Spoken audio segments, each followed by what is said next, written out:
Hello everyone and welcome back to another video. So in today's video I'm going to show you how to sign in with Facebook on Waze. So Waze no longer supports signing in with Facebook. If you're trying to access an older Waze account that was previously connected to Facebook, you will need to use one of the current supported sign-in methods instead.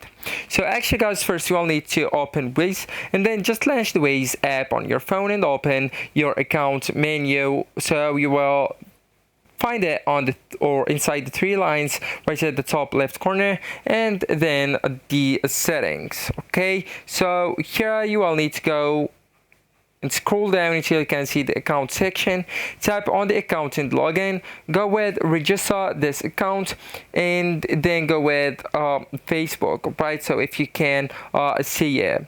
If not, you will need to use an available sign-in method. So choose the sign-in option currently offered by Waze, such as Google or Apple, depending on your device, and try your existing Waze credentials. So if you or your previous Waze account had an email address or phone number associated with it, use that information when prompted.